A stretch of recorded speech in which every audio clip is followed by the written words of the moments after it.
Bonjour à tous et aujourd'hui je suis très heureux de vous retrouver pour une nouvelle vidéo. Ces derniers temps on entend beaucoup parler de certaines pépites marocaines justement qui peuvent constituer le futur de notre équipe nationale et avec ces faits d'actualité justement on va revenir et analyser un petit peu ces joueurs-là pour voir s'ils sont prometteurs ou non. Mais juste avant qu'on commence avec cette vidéo, si ce n'est pas fait, je t'invite franchement à t'abonner, à liker et à commenter cette vidéo pour soutenir mon travail, également activer la cloche des notifications pour m'aider à atteindre au plus vite les 10 000 abonnés, on n'est plus très loin. Tout d'abord, on va s'intéresser à Ibrahim Salah qui a récemment signé du côté du Stade Rennais. C'est justement pour cela qu'on en a beaucoup entendu parler. Et il a signé justement ce contrat en provenance de la Gantoise en Belgique. Il a 21 ans et c'est un joueur qui est polyvalent, capable d'occuper l'ensemble des fonctions offensives dans une équipe, que ce soit ailier droit, ailier gauche, tout ce que tu veux. Il est capable également de jouer buteur, donc vraiment il a beaucoup de qualité. Et d'ailleurs c'est ce gabarit de 1m85 qui lui permet un petit peu de pouvoir occuper toutes ses fonctions offensives dans une équipe. Il a effectué sa première saison professionnelle du côté de la Gantoise justement cette saison et vous allez voir que son ascension est assez folle parce qu'au début il avait vraiment pas de temps de jeu, ensuite il a réussi à s'imposer en tant que remplaçant, il a fait quelques bonnes entrées et derrière il a pu être titularisé durant certains matchs justement avec cette équipe de la Gantoise. Ça lui a permis de marquer au total 3 buts et de délivrer une passe décisive, donc bien évidemment ça a attiré l'œil de Rennes qui est plutôt un bon club. Si on devrait réellement caractériser ce joueur, je vous dirais que c'est vraiment un dribbleur rapide, efficace devant les buts. Il a l'ensemble des qualités qui sont demandées pour un ailier droit, pour un ailier gauche ou même un buteur. Et d'ailleurs, si vous ne le savez pas, son rêve ultime est vraiment de vêtir le maillot de notre équipe nationale. Et là, ça montre déjà ses attentions. Il a déjà joué avec les U23, donc c'est vraiment quelque chose de positif. En tout cas, on espère qu'il va vraiment bien progresser du côté du Stade Rennais, qu'il va commencer à s'imposer en tant que remplaçant tout d'abord parce qu'il faut vraiment prendre les étapes petit à petit et ensuite il deviendra titulaire. Et alors être titulaire au Stade Rennais, je pense que c'est pas mal du tout. Mais surtout ce qui m'a marqué avec Ibrahim Salah, c'est qu'il a vraiment la volonté de faire comme certains joueurs qui sont déjà passés au Stade Rennais, c'est-à-dire vraiment faire un bon parcours dans le football. Je pense notamment à Dembélé, à Ben Arfa et plein d'autres joueurs.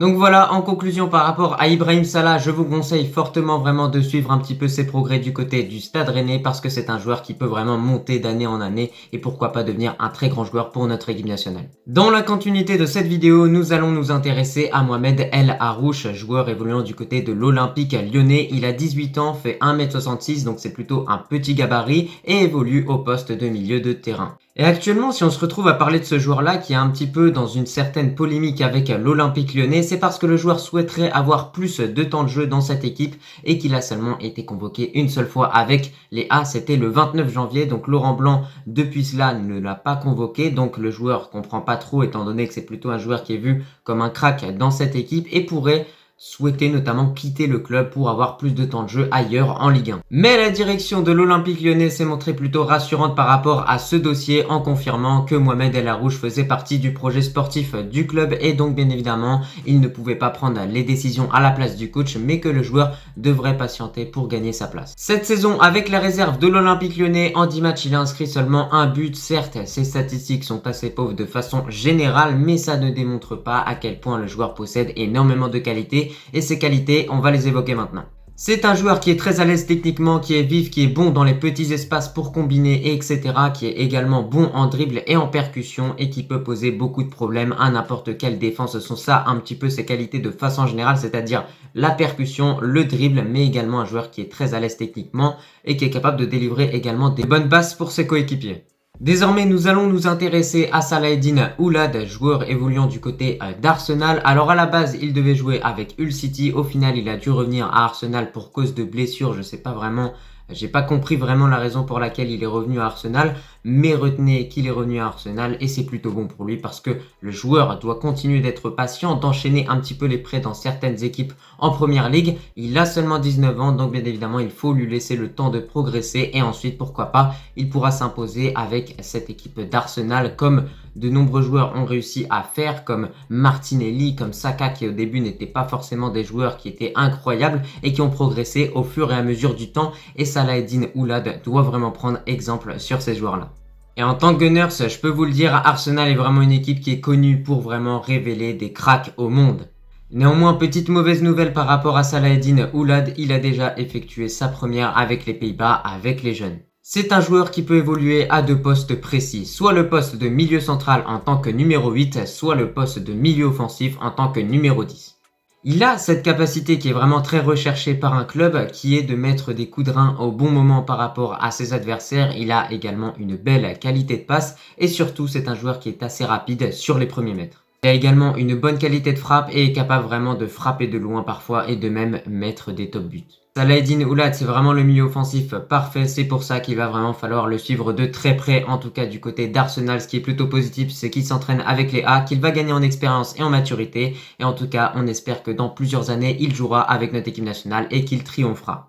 Dans la continuité de cette vidéo, nous allons nous intéresser à Abdallah Ballal, joueur qui a également vécu un certain mouvement durant ce mercato hivernal étant donné qu'il a signé du côté de Clermont-Ferrand.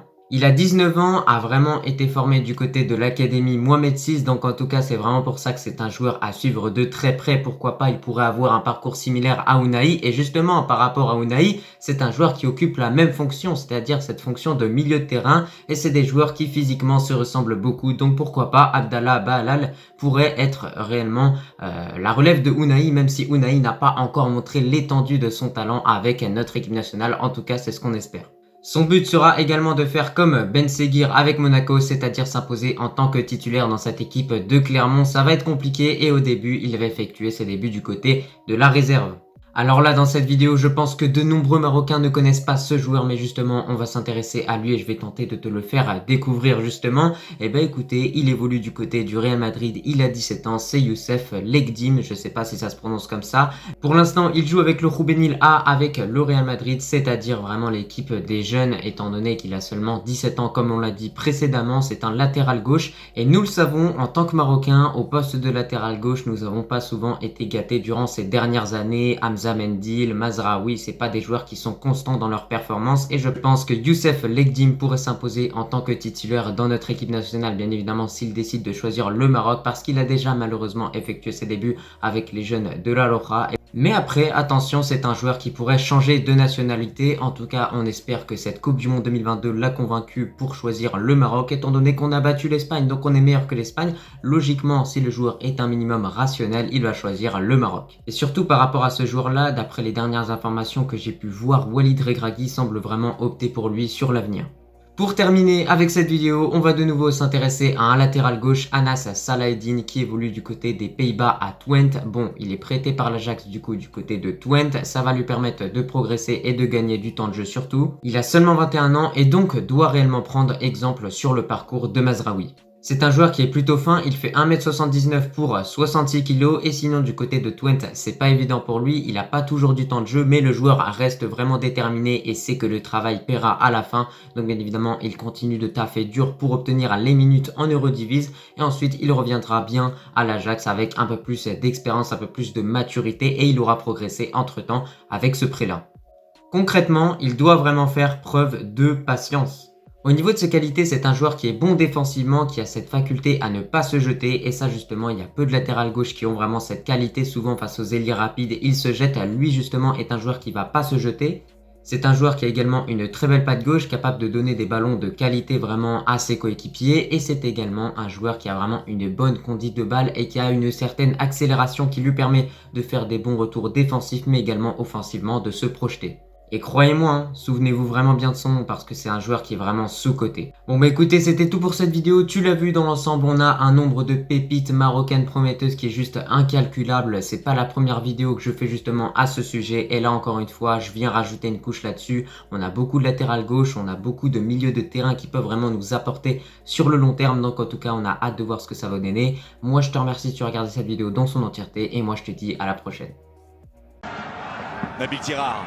Pour le centre, ouverture du score, ouverture du score pour l'équipe nationale du Maroc sur ce centre qui n'a été touché par personne de Nabil Tirard qui lance parfaitement les opérations.